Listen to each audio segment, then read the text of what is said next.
Have you heard of Lonely Mountain Snow Riders, the sequel to Lonely Mountains Downhill, focusing on skiing rather than on biking? Have you heard of its beautiful fixed camera visuals, which both add incredible style and difficulty to the game? Have you heard of its fun PvP, its intense time trial modes, and its relaxing no stakes Zen mode? Well, if you haven't, I'm glad you're here, because today on Game Rant, let's talk about Lonely Mountains Snow Riders. The gameplay of Lonely Mountain Snow Riders is quite simple, as you take up your skis and head down 4 different paths on 3 different mountains, each ramping up in difficulty as you unlock better skis to traverse them. Going down the mountains is simple enough, as the controls are intuitive and paths are typically pretty navigable. It's once you try to incorporate speed in order to best your times that true difficulty becomes part of the equation. You take shortcuts that involve narrow paths, you jump over sections, and you full send it down steep hills. Trying to pick up pace will mean that you crash over and over and over again. But crashing in this game is a minor punishment, and resetting gives you a fresh chance to cut that extra quarter of a second off of your time. Intermixed within this are ice-covered lakes, which cause you to lose control, so you have to line up your route before you hit them. Big jumps, which you can do tricks over as long as you get your timing right, and interlocking paths, which you have to commit to in order to perfect a run. Finding new paths that cut time is a big part of the joy here, and a lot of the really good ones you'll miss on the first 2 or 3 runs through a space.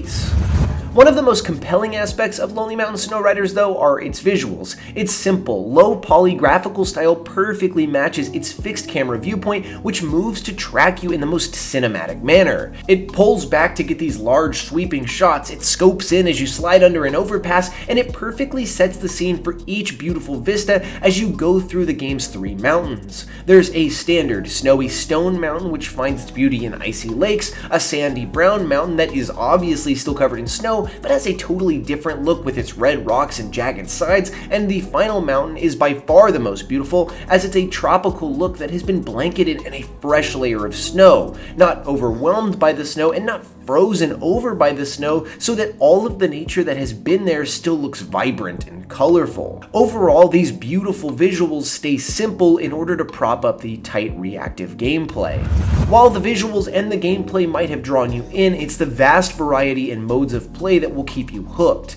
Just getting down the mountain is fun enough on your first few runs, but then you want to go faster and beat your times, eventually looking to the leaderboard to see how far you can get. After a lot of that, you might want to face off against other riders and see who can make it to the bottom first, trying to balance speed with safety, as crashes are heavy setbacks that will lose you a race.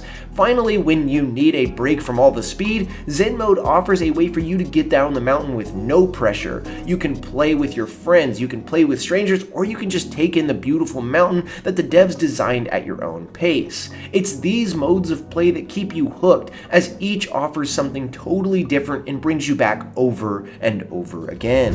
Lonely Mountain Snow Riders is an excellent game that improves on almost every piece of its predecessor. Its play is tighter and more reactive, its visuals are stunning and varied, and its modes of play offer something for everyone. Whether it's your first run down the mountain or your 100th, there's always something to look forward to and always something to beat. That is, as long as your controller is still intact. So if you hadn't heard of Lonely Mountain Snow Riders, now you have. Thanks for watching.